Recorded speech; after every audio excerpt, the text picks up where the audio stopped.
네, 유승민 작가 모셨습니다. 어서 오세요. 안녕하세요. 어떤 내용일까요? 민생 회복 소비 쿠폰이 지급된 지 2주 만에 벌써 절반이 사용됐다고 합니다. 사용. 네. 행안부가 집계한 2주간 사용 내역을 보면 전체 지급액의 46%, 그러니까 금액으로는 2조 6,500억 원이 쓰였는데요. 네. 가장 많은 소비는 먹거리였습니다. 사용액의 절반 이상이었는데 업종별로 보면 대중음식점이 1위, 그리고 마트와 식료품, 그리고 편의점 순으로 이어졌습니다. 네.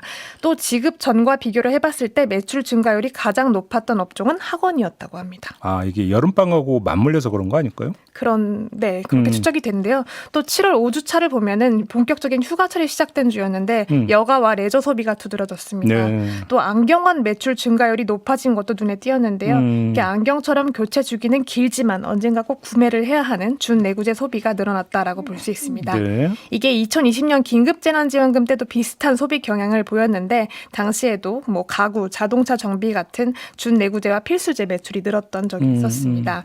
또 한국신용데이터 분석에 따르면 지급 첫 주에 이제 전국 소상공인 카드 매출이 전주 대비 평균 2.2%가 증가했다고 하니까 네. 대체로 소상공인 매출에 긍정적인 영향을 주고 있다라고 보입니다. 사실은 목표 가운데 하나가 이거였으니까요. 그렇습니다. 예.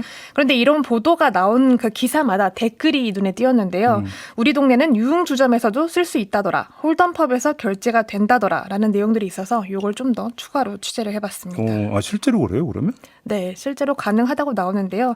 사실상 이게 사용이 제한된 업종인데 여기는 못 쓰게 돼 있지 않나요? 그렇습니다. 그러니까 유흥 사행 업종은 사용이 불가하지만 이렇게 오류가 생길 수밖에 없는 그 이유가 있었습니다. 예. 해당 지자체 관계자 이야기를 한번 듣고 오시겠습니다. 저희가 제일 처음에 행안부에서 그냥 영세 중소 가맹점 리스트에서 사용 불가 매장을 빼가지고 저희한테 리스트를 보내줬었거든요. 처음에 오차가 있었어요. 왜냐하면은 그냥 맥주집 이런 것들이 다 제외가 됐었어요. 너무 이름만 들어간 걸 다 뺀 거예요, 처음에. 그러다 보니까 이제 리스트를 좀 더 저희가 찬찬히 보게 된 그거인 거죠. 네. 그러니까 애초부터 행안부가 내려보낸 리스트 자체에 오류가 많았다는 거고요. 일반 음식점이 제외가 되는 반면 유흥주점이나 귀금속점, 홀덤펍, 클럽 같은 곳들이 이제 포함된 경우가 많았다고 합니다. 그러니까 지자체가 하나하나 다 검색을 해서 사업자 등록번호를 조회를 해보고 행안부에 수정 요청을 보내면서 점차 줄여나가고는 있는데 여전히 한계가 있습니다.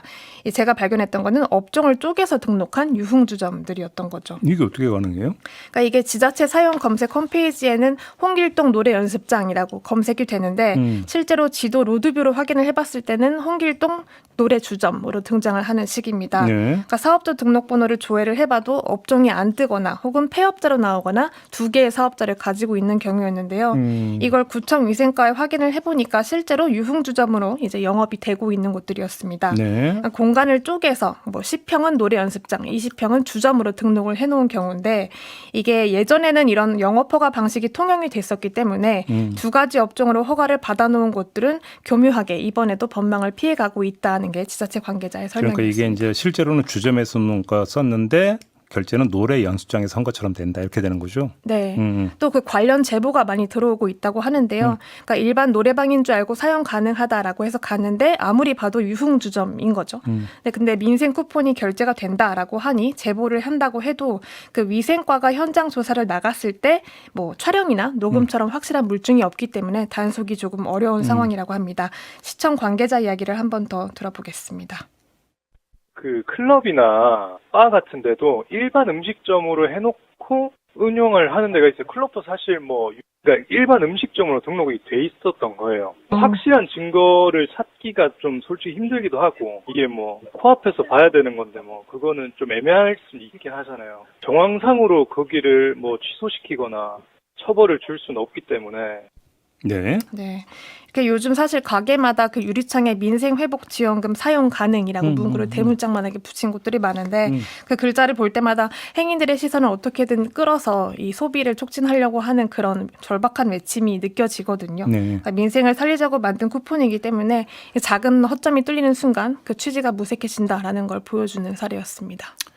이 세상에 완벽한 건 없다 보니까 어딘가나 허점은 있게 마련이죠. 그런 현상으로 이해를 하면 될 것 같은데 그래도 이제 제도 그다음에 어떤 이 쿠폰의 취지라는 게 있는 거 아니겠습니까? 예. 그것들이 좀 더 이제 100% 실현될 수 있도록 좀 더 좀 주의를 좀 해야 될 필요가 있겠다 이런 생각이 좀 많이 드네요. 그렇죠? 네. 자 오늘 이렇게 좀 마무리하도록 하겠습니다. 유승미 작가와 함께했습니다. 수고하셨어요. 맞습니다.